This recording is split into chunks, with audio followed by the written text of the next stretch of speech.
Universitas Muhammadiyah Malang UMM adalah kampus swasta yang terletak di sebuah dataran tinggi di Jawa Timur, tepatnya di Kota Malang. Kota ini dikenal sebagai kota pendidikan, kota wisata, dan kota industri.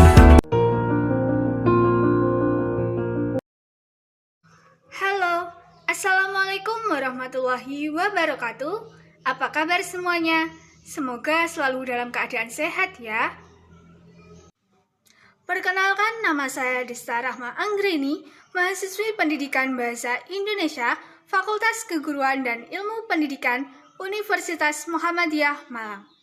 Pada video pembelajaran kali ini, saya akan membahas tentang surat pribadi dan surat dinas. Sebelum masuk ke pembelajaran, saya akan menjelaskan tentang KD dan indikator yang diambil dalam video pembelajaran ini. Yang pertama, kompetensi dasar. 3.7, yaitu menelaah unsur-unsur dan kebahasaan dari surat pribadi dan surat dinas yang dibaca dan didengar. Kemudian indikator pengetahuan 3.7.1, menelaah unsur dan kebahasaan surat pribadi dan surat dinas. 3.7.2, membandingkan unsur-unsur dan kebahasaan surat pribadi dan surat dinas. 3.7.3, menyimpulkan prinsip penggunaan kata atau kalimat atau paragraf pada surat pribadi dan surat dinas. Selanjutnya, tujuan pembelajaran kali ini ialah yang pertama, setelah membaca contoh surat pribadi dan surat dinas, peserta didik mampu menelaah unsur-unsur kebahasaan surat pribadi dan surat dinas dengan tepat. Kedua, setelah membaca contoh surat pribadi dan surat dinas, peserta didik mampu membandingkan unsur-unsur dan kebahasaan surat pribadi dan surat dinas dengan tepat. Ketiga, setelah membaca contoh surat pribadi dan surat dinas, peserta didik mampu menyimpulkan prinsip penggunaan kata, kalimat, paragraf pada surat pribadi dan surat dinas dengan tepat. Anak-anak, tahukah kamu unsur-unsur pada surat pribadi dan surat dinas? Ya, terdapat 8 unsur-unsur pada surat pribadi. Yang pertama, tempat dan tanggal surat. Yang kedua, tujuan surat. Yang ketiga, salam pembuka. Yang keempat, pembuka surat. Yang kelima, isi surat. Yang keenam, penutup surat. Yang ketujuh, salam penutup. Dan yang terakhir, nama pengirim dan tanda tangan. Selanjutnya, pada surat dinas terdapat 11 unsur-unsur. Unsur yang pertama yaitu kepala surat atau kop surat.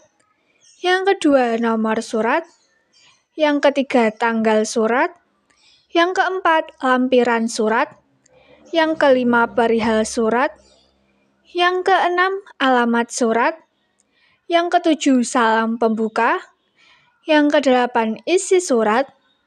Yang kesembilan, penutup surat. Yang kesepuluh, identitas pengirim. Dan yang terakhir adalah salam penutup. Setelah melihat struktur surat pribadi dan surat dinas, apa perbedaan yang paling menonjol?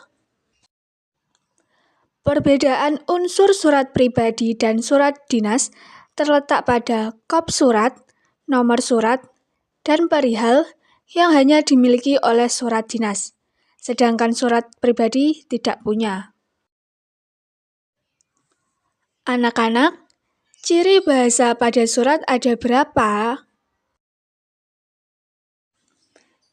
Terdapat 3 ciri bahasa pada surat pribadi dan surat dinas. Yang pertama, pilihan kata sapaan.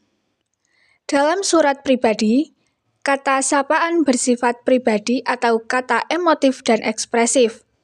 Contohnya, salam kangen, sahabatku. Dalam surat dinas, kata sapaan bersifat formal. Contohnya, selamat pagi, assalamualaikum warahmatullahi wabarakatuh, dan lain-lain. Yang kedua adalah ragam bahasa. Dalam surat pribadi, menggunakan kata tidak baku tetapi tetap santun. Contohnya, nggak bisa, aku mau bilang, resiko, dan lain-lain.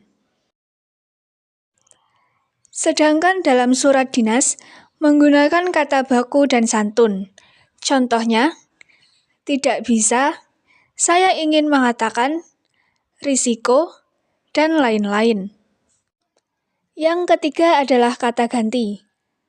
Dalam surat pribadi, menggunakan kata ganti orang pertama tunggal atau aku, saya, dan gue. Dan jamak atau kami dan kita. Contohnya, aku ingin mengundang. Gue kangen lo, kami ingin mengundang, dan lain-lain. Sedangkan dalam surat dinas, menggunakan kata ganti orang pertama jamak atau kami dan kita atau atas nama lembaga atau instansi. Contohnya, kami ingin kerjasama, PT Gramedia ingin kerjasama, dan lain-lain. Selanjutnya ialah latihan soal.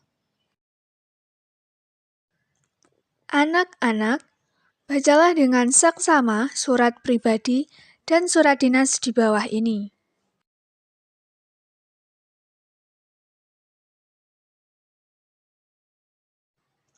Setelah membaca surat pribadi dan surat dinas di atas, jawablah pertanyaan di bawah ini dengan tepat.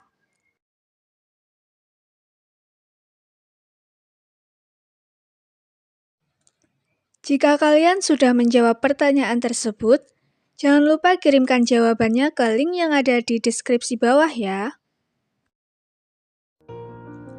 Sekian video pembelajaran hari ini. Semoga video pembelajaran ini dapat bermanfaat untuk kalian semua. Terima kasih dan sampai jumpa di video selanjutnya.